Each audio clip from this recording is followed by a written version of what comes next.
Any minute now, California will release a draft of their new redistricting maps as a part of the gerrymandering wars that President Trump launched in Texas a few weeks ago. And Newsom has already called for a special election in November to vote on these new maps, which are expected to increase California's Democratic reps in the House from 43 to 48. And if approved, they would be in place by the 2026 midterms. And gerrymandering has unfortunately been a political reality in the US since forever, but I feel like fighting over congressional maps have never been this obvious. Nobody's pretending that this is anything but politics. Newsom says his attempt at redistricting in California is in direct response to what we're seeing in Texas. And we've all heard the Texas legislature is trying to redraw the maps to give Texas 5 extra Republican representatives. But when you look at how much these new districts are going to shift, it is really shocking. Like District 9 in Houston went for Harris by 44 points. And in the new maps, it would shift to Trump up by 15 points. So that's a 60-point shift. So District 32, which is Dallas, would go from Harris, who was up by 24 points, to Trump up by 18. So that's a shift of 42 points. And then District 35, which is Austin, San Antonio area, would go from Harris, who was up by 34, to Trump, who would be up by 10. So that's a shift of 44 points. And these are huge districts that would just flip for Trump. And then the other 2 districts in question did vote for Trump, but it would take them from like a light Trump win to a deep Trump win.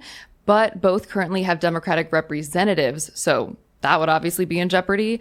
They're both also heavily Hispanic areas. And this might just be the beginning of gerrymandering in Texas because the governor said that the redistricting proposal could be expanded to 6 or 7 or 8 new seats. And this is all happening because just a few weeks ago, Trump said, quote, "We are entitled to 5 more seats in Texas," which is just really bizarre that the president is publicly encouraging gerrymandering because he basically launched these like gerrymandering wars that we're seeing all across the country now. And change is already taking place so quickly. Already new maps are set to be approved by the Texas legislature, except that Texas Dems decided to flee the state in protest. But the problem is that they'd have to stay out of the state until December to run out the clock on the midterm maps. So that would mean holding up all other business for 4 months, which seems unlikely. Plus, did you hear the governor said they'd have to stay out for years to actually block this initiative because he said whenever they return, he'll just call a session. I mean, that's insane. Like, I can't imagine that they'd stay away for so long, especially because Republicans have already threatened them with arrests, fines. A Texas Republican who's up in the primary has called for like the FBI to help hunt them down. And on top of that, the Texas House just suspended direct deposit payments for absent lawmakers. So these Democrats wouldn't be paid unless they physically pick up their checks in Austin. So even though other Democrats are calling this a brave stand that these Texas reps are making, I don't think anyone really thinks this is going to work. And in general, walkouts almost never work.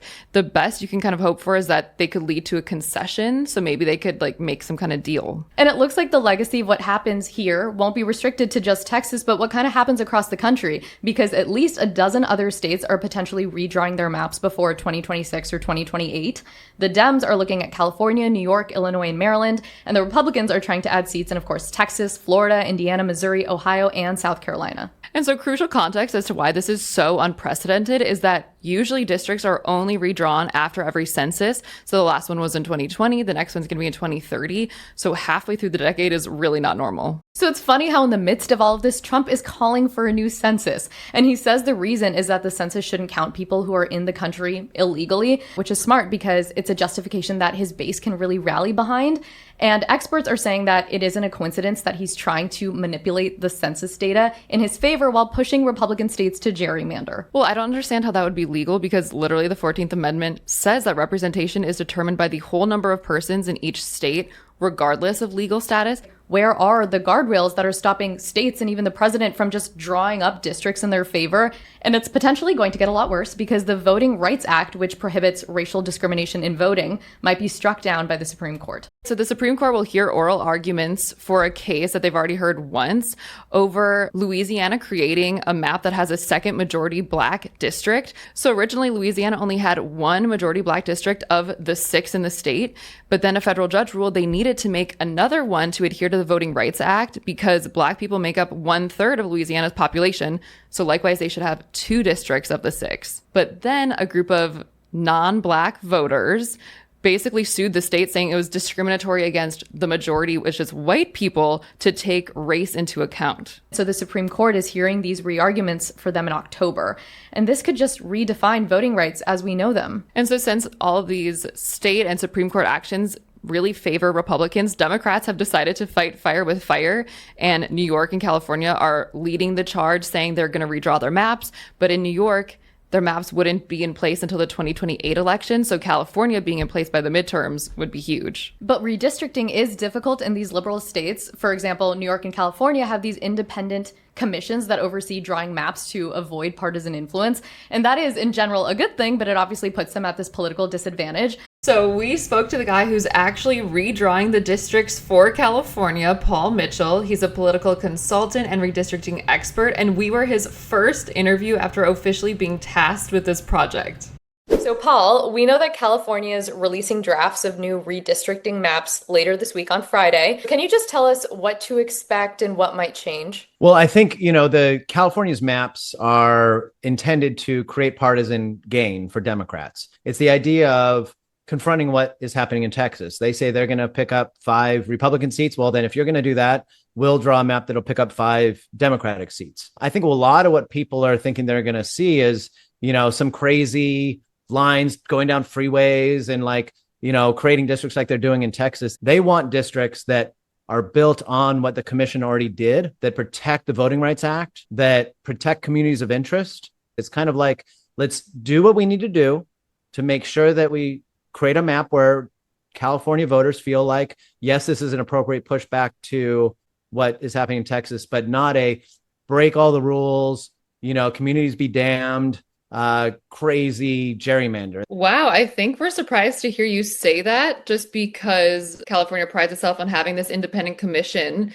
drawing the maps, and Newsom has to go around them to get new ones drawn. So what exactly do you do, I guess, at Redistricting Partners to make sure that these laws are being followed? Will these governors come under some type of investigation if they're found to be blatantly gerrymandering? We've done a combination of monitoring commission processes in California and 14 different states to doing statewide redistricting. In this process, like you mentioned, there's always the risk of lawsuit. And there's a risk that all this work could be done and it kind of gets undone by putting it in a ballot measure and putting it before voters to pass it. It removes a lot of the avenues that somebody could come after to sue something. It's not just a legislative action. This is voters. And can you help us understand what exactly is legal to take into consideration when you're drawing districts? You keep mentioning communities of interest. Like, what is that? Starting at the top, the idea with redistricting is that districts need to be equal size. In congressional districting, traditionally, it's one person.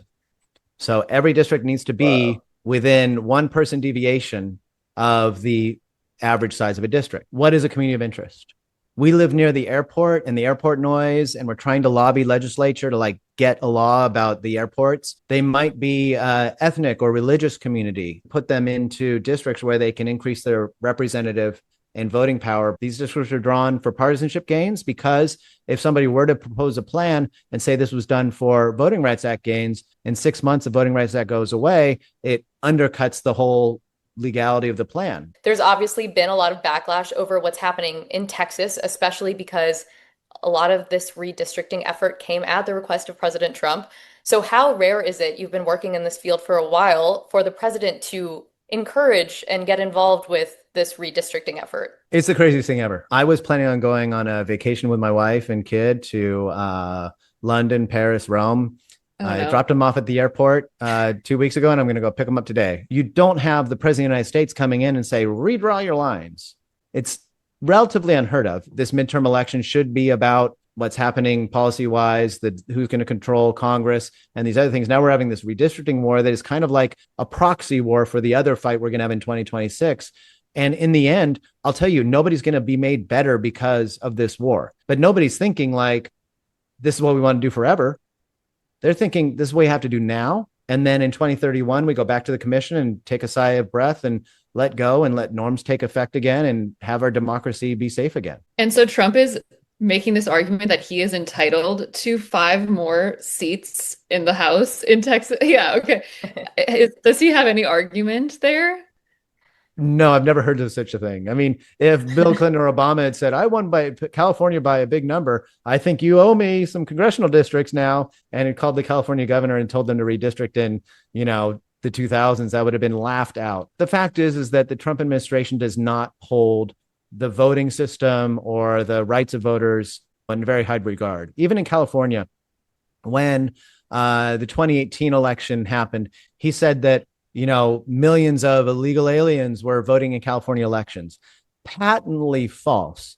Absolutely absurdly false. He came up with a number of how many non-citizens voted in the elections, which was greater than the total number of Latino voters in the state. In keeping, I guess, with how crazy and unprecedented all of this is, President Trump is obviously calling for a new census ahead of 2030, and people are saying that this is also part of, redistricting in Republicans' favor. What Trump wants to do is include a citizenship question in the census so that they can exclude the non-citizens from the census that's used in redistricting. So you force the places where a lot of non-citizens live to have districts that expand and grow and take in more neighborhoods and cities into that district, diluting the voting power of people there. The equal population, you distort it because you're playing a fuzzy math game to try to disenfranchise Democratic areas with lots of non-citizens. Trump is doing unprecedented things. Texas is, like, California and New York are trying to fight back. What are the broader implications of all of this? Like, are we in the midst of a gerrymandering war? I worry about the broader implications a lot because I am a true believer in the independent redistricting commission process. The message this sends is that if you're in a state that's Democratic and you went to a commission while the Republican states didn't, you're suckers. You fell for it. And that sucks. No state's going to say, oh, that's what I want. I really want to go to a commission now. It's the death of the redistricting commission movement, but I'm also praying that something will happen that allows it to revitalize and be more realistic and be more of a national push after this, because I don't want anybody to have to go through this whole thing again.